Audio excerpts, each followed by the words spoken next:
Hey, what's going on guys? Shane here. Today we're going to talk about what to do with your arms when you throw a Thai style roundhouse kick. Now this is ultimately going to give you more power and more speed if you're doing it correctly, so let's take a look at how it's done. Oftentimes as beginners when we're practicing the roundhouse kick, we focus so much on the lower body, the hips and the legs, and we forget about what to do with the arms. But just think about it biomechanically. Think about momentum. When we're walking down the street, if I take a step forward with my right leg, then the right arm is going to swing back, right? I don't walk down the street with my arms glued at my side like this. We want some sort of assistance with our arms. And when you take that step, you can see the scissor motion that's happening between my arm and my leg. And it's the same thing when I throw the roundhouse kick. I swing the arm and I throw the kick. So some people may argue, different styles will say, you're supposed to keep your hands up and protecting your face, and you do just kick from the leg like this. And that's not incorrect. If you're focusing on defense, then yes. But if you want maximum power, then you have to swing your arm and get that momentum. So what are you doing with your arms?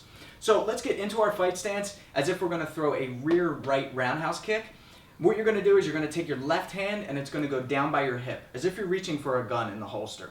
The opposite hand is going to reach for the opposite shoulder. So right hand to left shoulder, and our elbow is up in front of our face. Now we're actually really well protected here. Our elbow is blocking our chin, and the forearm is blocking our jaw, is blocking our face.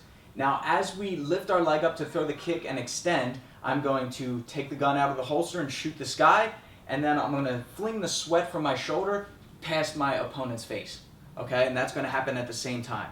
So I take the step, and as I do that, I reach across to the opposite shoulder, reach for the gun, and now the faster that I shoot that gun and fling the arm, that's the faster the kick is going to go.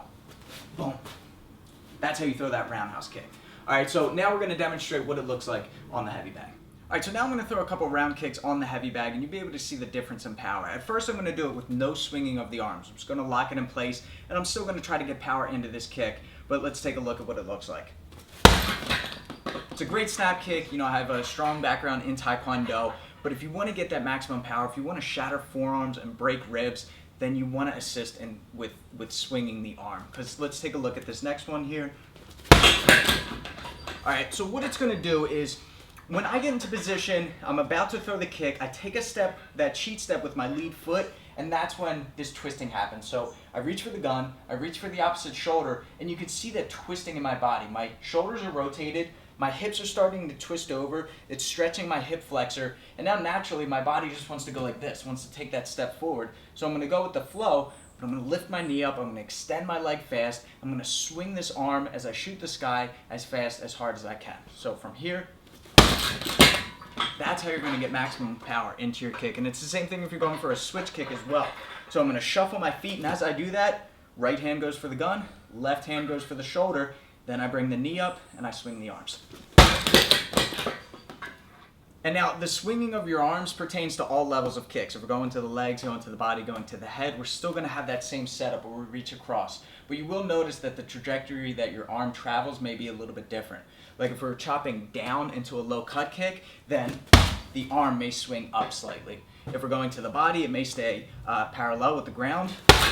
And if we're going to the head, it may even swing down a little bit.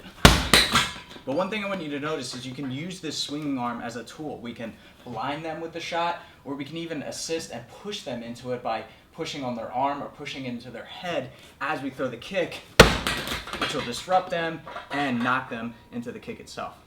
Alright guys, thanks for watching. So again, remember that it comes down to preference and what is the goal? Are you trying to stay defensive when you throw your kick, or are you going for speed and power? If so, then you want to assist by using your arms. And remember, just practice over and over and over again. Repetition is key so that it becomes natural in your movements. Until next time, be sure to subscribe to get the fight tips before your opponent does. I'm Shane with Fight Tips for the underdogs.